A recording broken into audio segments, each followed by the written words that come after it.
OG's Converse, what is up? It is April 30th, 2024. The Maple Leafs are still alive. A 2-1 overtime winner over Boston in game 5 of their Stanley Cup playoff series. And we're going to see this team do its thing Thursday in Toronto. Mr. Augello from Buffalo, New York. You're dealing with a cold tonight, but you know what?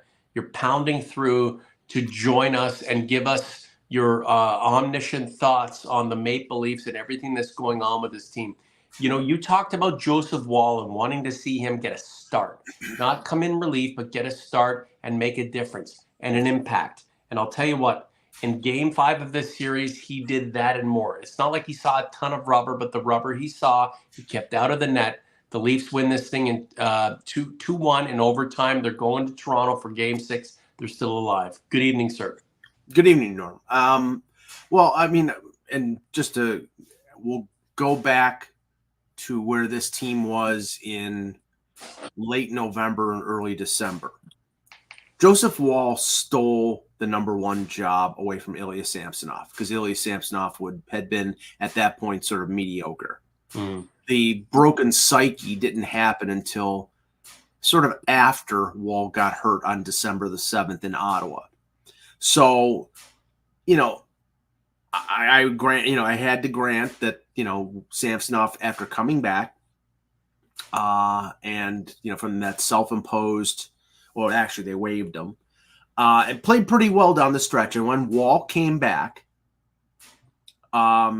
he was not able to recapture what he had done previous to that. So it made perfect sense to go to Samsonov at the start of the series. And Samsonov played, but in game 3 and especially in game 4, I have to say, Ilya Samsonov, and I said this on the last show, Ilya Samsonov should have played his last game as a Toronto Maple Leaf. That is not to blame him for everything that went wrong, because he was a symptom of a larger sickness with the team. Okay, Woll comes in, and the Leafs played an amazing first period in this game. He only had 2 shots on goal, and of course, the one mistake. And it wasn't really a mistake. It was an unfortunate deflection that went to the front of the net, and Woll was beaten by Trent Frederick. In the second and third period and in overtime, the only reason that this game was 1-1 was because of Joseph Woll. So, I think he's going to start in game 6. If they go further than that, he starts in game 7. He starts how many playoff games they go. If this is it, Ilya Samsonov has played his last game as a Toronto Maple Leaf, and Joseph Woll is at least a 1B and maybe a 1A for next year. I love what you're saying, Mike, but I think you're overemphasizing it. Let's not shit on Samsonov. No, I'm not. He did what he could, but he ran he was a product of this team and its ineptitude and its inability to rise to the occasion. The head coach needed to make a change. Woll was chomping at the bit, and he did a great job tonight. That doesn't mean if he gets to start in game 6, he doesn't shit the bed. Right. So it's just the team needed a new look.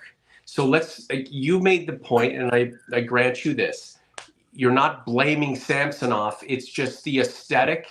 It's the optics. It's just the vibrance of a new backstop, somebody else back there to give it a different look from a save perspective, from a goal prevention perspective. And Woll did that, in spades tonight. And it's not like this is a guy who is flying by the seat of his pants. You mentioned it. He stole the job from Samsonov, and then he got hurt. And he was waiting to get back in there, but Samsonov was on a run. So Samsonov got the team to this point. Woll picks up the mantle, and let's hope he can continue it. The key is the team in front of him's got to, continue to rise to the occasion. The other thing that let me just make the one final point on that. Right. Okay. Had Samsonov started game 5, right, had the Leafs taken the lead like they did on the McCabe goal, and had Samsonov allowed the goal that Woll allowed to Frederick, the Leafs would not have won this game, because I think that any confidence that they had would have evaporated, because it was a bang bang play. But Samsonov in 4 games had only a few times made the saves that saved their bacon, and that was in game 2 in the second and third period. Other than that, he did not come up big. He didn't make a stop that was awe-inspiring. Right. Woll made that unbelievable pad stack on Frederick in the third period, and then made a stop in overtime that early in the first shift of overtime that could have ended the series. So, but Mike, all bets were off. This man just came in free to play, right? There was no what was the pressure tonight? Everybody expected the Leafs to lose. He just jumped in. The Boston was afraid to win tonight. This is as tentative of a group that I've seen from Boston in the series. It all worked out, and just the general flow of things in a 7-game series of teams that are generally the same, but one has a little bit more nerve than the other. You're going to see a game 5 like this go to the team that's behind. So the ingredients were right for a Woll success story, and that's what happened tonight. Not to take anything away from him, not to shit on Samsonov, but Boston, this is as ineffective as they've been in the series. That doesn't mean that Joseph Woll can't be great in Game 6, and the Leafs forces to Game 7. This is the Convo for Oak Ridge Ford in London, Ontario, oakridgeford.com. April is wrapped up. Huge month. May is coming. It's going to be even bigger. If you're looking for an F-150, I've got your deal. If you're looking for something electric, I've got your deal. Something SUV, I've got your deal. Brand new, that's my specialty. At Norman Oak Ridge Ford on Instagram. Trust me, I do lots of deals, and I help a lot of people. I do get a lot of OGs and converts sending me a bunch of bullshit from the Toronto dealers, like A-plan deals and like just bottoming things out. Don't bother with that. If you want a good deal and you want good support, good trade value, I can help you with that. And you're not only doing something for me, you're doing something for the Leafs Convo at Norman Oak Ridge Ford. And from Mike's perspective, hockeybuzz.com is where you can find all of his latest and greatest. Mike, the team still sucks on the power play. So they got the win. Boston didn't want to win they didn't want to take the series tonight. They just weren't there. But Game 6, they're going to be coming back. They've done really well at Scotiabank Arena. I mean, the idea of putting any kind of emphasis on this power play and hoping that this team can rise above, we've just got to let that go. If it happens, it happens. How do the Leafs jump into Game 6 and get this thing to a Game 7? Well, I mean, first and foremost, they have to sort of shake off they have to play a road game at home. Right.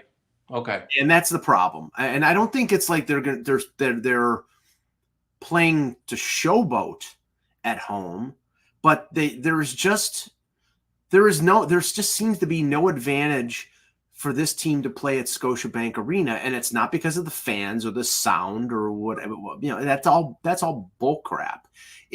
I think it's the self-imposed pressure that they put on themselves when they're at home, and they have to get over that. I mean, otherwise, they're it's a summer of golf and a summer of a lot of change at MLS and E. I mean, you mentioned the power play. Power play was 0 for 3. They've lost even the concept of how to enter the zone. Boston really is denying the entry.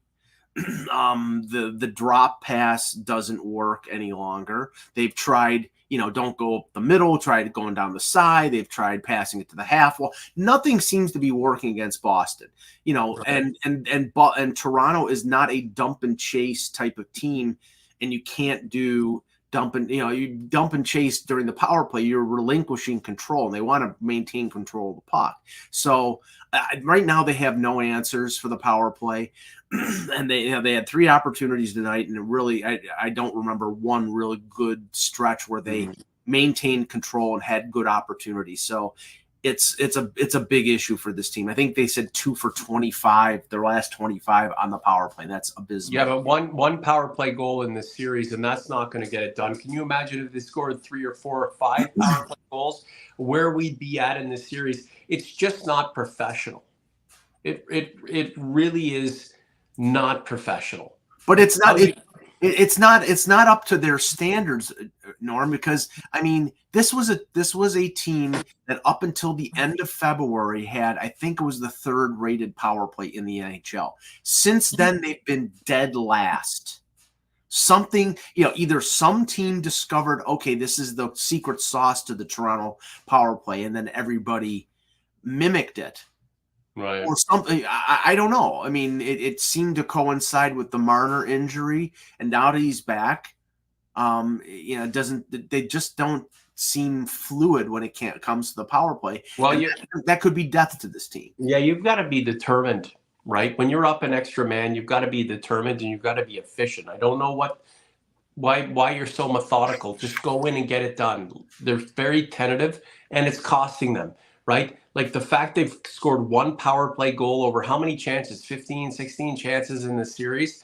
14. 14. You can look back and say, if they get dumped in 6, imagine scoring 3 or 4 goals. Imagine going 30% on the power play. What difference does that make to the series? A huge one. An absolutely huge one. It's not because we know what we're talking about. It's just a known thing. When you go into the playoffs, your special teams have to be excellent. You have to be able to kill penalties. You have to be able to score on the power play. What bothers me is that the Leafs had been good on the power play and then have been shite since, right? And the other special team, the penalty killing. The only reason that was not a bigger impact on this game is because they only took 1 penalty. They were 0 for 1. So, well, there's another reason why they did a good job. They were reserved to the degree that it benefited them.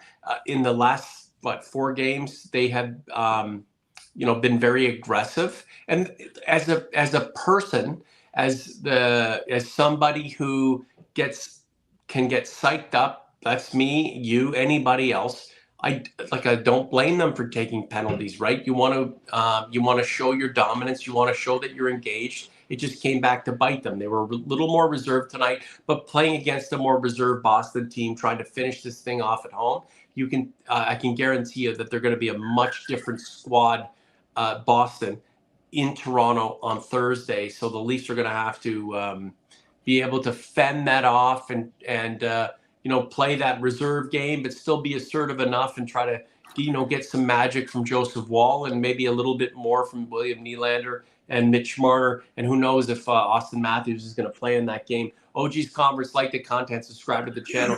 The Leafs Convo is on a wicked run right now, and it's because the playoffs are here, more eyeballs on the content. But, out of many of you who will join us, most will stick around and be with us for season 7. That's going to be an awesome thing because Mike and I, we're in it to win it, man. We just keep going. We're the little podcast that could, and we're not going to stop. So we want you here. We really do appreciate what you do for us. All of the patronage, all of the, the accolades, the sweet nothings, the insults. It's all good.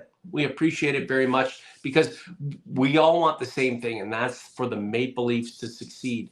Mike, how do you want to wrap this thing up? I want to keep it short so you can get your voice back in a good kind of a good mode going forward, so we can do a show after Game 6, and then hopefully many shows beyond that. Well, I'll just point out a few things because I saw something in the chat.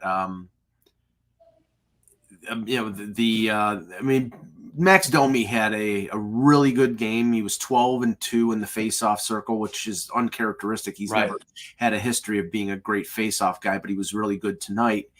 But I just saw the comment there about Marner. I thought Marner played a pretty good game, but again, the old habits with Marner and with Domi to a lesser extent showed themselves in a game that was so tight. Shoot the puck. especially when there was Matthews wasn't out there. Who the fuck are they going to pass it to? Well, I mean, no, but I mean, okay, Marner, like the Hockey Night in Canada crew pointed out, Marner's got a good shot. They had a wide open opportunity on the power play. He curled. He had an open chance on Swayman, and he didn't take it. And he held on, and he held on, and he held on. And then it turned out to be he ended up passing for a one-timer. I think it was for Bertuzzi. And it didn't work out. It's like, and then the most glaring one was the 2-on-1 with Domi. Domi was in a perfect shooting position in the slot, closing in on Swayman, and instead he passes to Bertuzzi on a one-timer. It's like you cannot pass the puck into the net, especially into the in the playoffs. Shoot. What is the psychology of that, Mike? You've watched so much hockey. Why do you think they do this? They are better hockey players than you and I could ever fathom to be. Why do they do it? It's the pursuit of the no-brainer goal. It's seriously. It's like, okay, we want to pass it. So you know what they want? They want like what Brad Marchand scored in Game 4 on the power play. It was a pass, I think, from the point from McAvoy to Marchand for a one-timer, and Samsonov was completely out to lunch and out of position, and he shot it into an open net. That's their dream. Their wet dream is to shoot it into an empty net. And it's like, right. Okay, no. Sometimes it's very simple. Shoot the puck. Sometimes it's very simple. Put people in front of the net. Create traffic. Like on the McCabe goal, Swayman didn't see it. He didn't see the puck. Tavares drove the net on the game winner. He drove the net. Puck came out from the side, and Nyes buried it. Sometimes it's hockey 101. Get the puck to the net, get people in front of the net, and score. That's it. You know what's crazy is I haven't seen the Leafs play their best game, what they're fully capable of, in God knows how long. I haven't seen it in this playoffs. And I don't think it's pie in the sky. I don't think I'm being irreverent in this thinking, and I don't think I'm out of whack. Like, I have not seen the Leafs play to their capability in a very long time. Imagine if they did, Mike. Imagine if they did. And that's the thing about this whole group in general. Just imagine if this team played up to its capability, what it would have accomplished by now. And that's what's really sad about the potential of this group being ramified and dissected and torn apart is what could have been. Yeah, it's tough to imagine, and it's funny because they dissected, and I retweeted this. Hockey Night in Canada, the pregame, dissected the play that they believe caused a little tete-a-tete on the bench between Marner, Matthews, and Nylander, and it was what they discovered is it was actually a Nylander missed assignment that he did something. So it's like, and I'm not, it's water under the bridge, or over the bridge, or whatever the hell the analogy is. But now they come back for Game 6, and like you said, the big question is Matthews, and we don't know what's going on. He took the ice for 5 minutes. I got the feeling that it was a bit of subterfuge because, it didn't seem like he didn't practice on Monday. He skated for 5 minutes this morning. Now it's like, okay, now you've got an extra 48 or 24 hours where he probably doesn't practice tomorrow.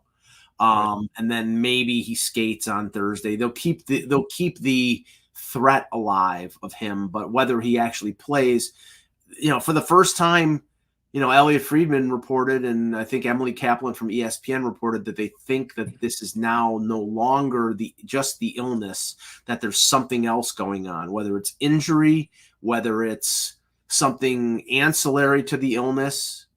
Who knows? I'm not going to speculate. I'll leave that for some of the morons on social media who don't know anything. We don't know. So we'll have a big surprise on Thursday if he does. There's no doubt one thing. Joseph Woll is going to start Game 6. Probably there won't be any other changes in the lineup unless Matthews comes in. and we'll see. Reputations are a thing, Mike, and if the Leafs bow out in 6 and Matthews is nowhere to be found, it's Austin Matthews is going to be exalted and respected and lauded and loved for all of the goals he scores, but he's certainly not going to be respected for any kind of accomplishment in the postseason, right? I mean, he's going to have to deal with that, and we're going to have Leaf fans who are going to, try to defend that and deflect from that. It's just a true thing, brother. You know that. Yeah, I mean, honestly, I don't think the Leafs fan base has got their knives out for Austin Matthews because he got sick. Yet. No, I even if they lose this series in 6 games and he doesn't play the last 2, the season that he had, right? I mean, that, and the game that he had in game 2. More like that's the thing. Like, we get it, and if we're such a omniscient and smart and astute fan base, we should expect more. That's good. It's compartmentalized. You're good. We get it. You're on your way to the Hall of Fame. You might score 800 goals, but brother, that's just literally the first part of what it needs to take place to make you great. And you're not doing anything to make yourself great when it comes down to the brass tacks of it all. Like, why can't we accept that? If we're that smart, we understand that that's one component of of what it really, really takes to make you great. And right. Austin Matthews, in the second component, has done, I wouldn't say fuck all, but he hasn't done enough. And he's been in the league since 2016, Mike. And again, I'm not shitting on him. Some people are going to rap on me. I don't care. It's just the truth. If 20 years goes by and he's done shit in the playoffs, are you going to still feel the same way about this guy? Well, I mean, it's one thing if Matthews was out there and not doing anything, and it's another thing if he is not in the lineup and we don't know the reason. Yeah, but there's been a bit of both, Mike. I know, but I'm just saying in this instance, I mean, a couple years ago, Marner, Matthews were taken to task for their performance in the playoffs. Again, I don't see, if they lose this series in 6 games, people having their knives out for Austin Matthews in the offseason. Well, he should have been in the lineup. Well, okay, he had this or he had that. We don't know what this or that is until the end of the season. Now, just to finish off here, because a couple people were asking, Bobby McMahon hasn't even skated in practices. He has not skated since that last game he played against Detroit. The suspicion is it's a high ankle sprain. If it's a high ankle sprain, he's not coming back anytime soon. See you later. So I wouldn't hold your breath for Bobby McMahon. Well, you're pseudo desperate if you are hoping that a guy who was literally nothing to start the season returns to help you get to where you want to go, right? I mean, not having Austin Matthews is massive because he can go off at any minute. And I love me some Austin Matthews. I'm for him, and I'd love to see that guy win 3 cups with the Maple Leafs, right? But when you get into the playoffs, you got to be able to switch it into another gear. Well, essentially, they played today with 10 forwards because they limited Ryan Reeves to, I think it was like 8 minutes or something like that, which that's 7 minutes and 28 seconds, which is 7 minutes and 28 seconds more than he should play, but okay. And he didn't do he's leading the team in hits. Okay. Right. Have they made any difference? No. And they played Nick Robertson, who at least offensively is a threat. They only played him about 10 minutes. So they're essentially playing with 10 forwards. Right. And that can only last so long. I mean, they had, you may see, at some point Noah Gregor get inserted in the lineup. I thought Dewar actually played really well tonight. They're playing with house money. Nobody expected them to win this series. All the pressure is on Boston. Now, it would be nice if all the pressure was on Boston and Game 6 played out that way. But I have the feeling, Norm, that the way it'll play out, because Toronto is 1-8 in their last 9 games at Scotiabank Arena. All the pressure, even though they're down in the series, even though Boston choked last year a 3-1 lead to Florida, all the pressure is going to be on Toronto, and it's up to them to deal with it. And if they don't deal with it, then we'll be here later in the week for the Sunday Spectacular, bemoaning the fate of the Toronto Maple Leafs. Peter Pagats, are you shit-faced, bro? Is one of these guys Mike from Buffalo? Like, what's wrong with you, man? Of course, take his thing off and then look at my name ID. You're and so stupid. Mike in Buffalo. Peter, like, how much fucking weed are you smoking, man? And congratulations on that. But like, have a look, bro. How the gummies? Jesus, Mike, a dummy. No. I said, how are the gummies? Yeah, gummy rhymes with dummy. He's fucking both. He's eating one and he is the other. So, look, Mike, the Leafs have an opportunity to do something here. The thing about it is that the pressure is on them being at home. Yet, the shit record has to not rectify itself, but at some point the odds are in their favor to win at home. You know that. Like, how many losses are they going to compound at Scotiabank Arena? Well, how many? Like, it's almost as if it's time for them to win, whether they deserve it or not. The key here would be, and it will be, is Boston ready for prime time? Because this is more of a test for them than it is for the Leafs. They couldn't put the Leafs away at home in Game 5. They've been own the Leafs at Scotiabank Arena over this series and traditionally. So now's the opportunity. As you said, the pressure is on Boston. Toronto has to come out and play their game, stay out of the penalty box, and hopefully they can put the biscuit in the basket on the power play. The pressure's on Boston, Michael Augello, because we're all expecting the Leafs to lose this series, and the Leafs it's high time for them to win at home against Boston in a playoff setting, because they haven't. So the odds are in their favor, believe it or not. My recommendation to every Leaf fan out there: go into Game 6 expecting them to lose, and if they don't, you'll be pleasantly surprised. There you go. And if they do, you'll say, I knew they were going to lose. So there you go. That is my approach and my philosophy. Enjoy. Yeah, we are our results. Peter, hey, go and relax tonight, brother. And I hope you enjoy Game 6. OG's Converse, thanks for being here. Over 100 people in the chat. We know we'll get thousands and thousands more for this post-game convo. The Leafs, a 2-1 winner over Boston, outshooting the Bruins 33-28, dominating them on the face-off. Neither team picked up a power play goal in Game 5. 55 hits for Boston against 52 for the Leafs. 19 block shots for the Bruins, 8 for the Buds. The Leafs gave it away 11-9, and then they also took the puck away from the Bruins 5-3. So, again, the stat lines, Mike, are very similar game to game. It's just the team that took advantage of its opportunities won. The Leafs did that in Game 2. They did that in Game 5, and we're on to a Game 6. And isn't that fucking awesome? We can do another convo that revolves around a game, and it's not a post-mortem. What's going on at hockeybuzz.com? Tomorrow will just be more analysis on this game and questions about Game 6 and Matthews and all those things.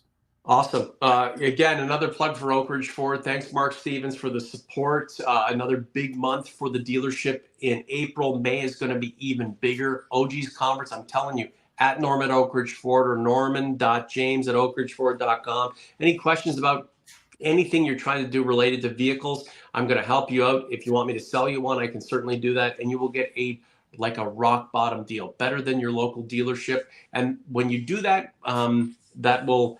that will help not only me, the dealership, but the Leafs Convo, because anything you can push forward to us is a win for the podcast. Norm, and Mike, your good luck Leafs hat. Put your good luck Leafs hat on. Okay, is that what he's trying to say?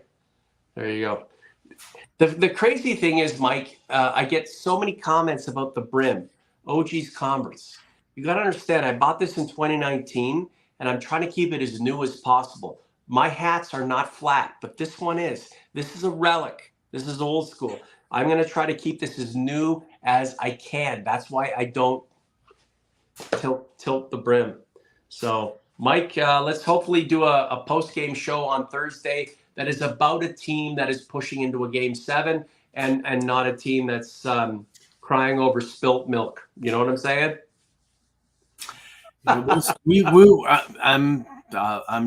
I'll be waiting. I'll be waiting to see what happens. Yeah, for sure. What is this? Something about you chugging a beer? I don't know. Where is this? Yeah. Official Nickel City Grunge. Mike has to chug a beer if they win game 6. Yeah. See, Mike's more of a Chablis guy. No. I'm more of a bourbon on the rocks guy. Oh, baby, let's go. Normie, thanks for being here. But I'm going to just keep clicking Normie's name because, we have the same name. And that's great. Johnny Howard, he's an OG 100%. Great show, guys. Cal Morale. I was at Woll's first career win and shutout versus the New York Islanders. Hope it's good luck. Biff and Hap. Where is he? At least they salvaged some pride. Official Nickel City Grunge. Okay, shots if they win. Deal. Okay. You know what, guys, we're all feeling good because the team we support is still alive, and that's an amazing thing. Enjoy tomorrow and then kick into Thursday and get excited, and then, Mike and I will be here with post-game regardless. For Mr. A, I'm Mr. J. The Leafs Convo is out. The Leafs are still alive. The Leafs Convo. See you in a bit. Bye.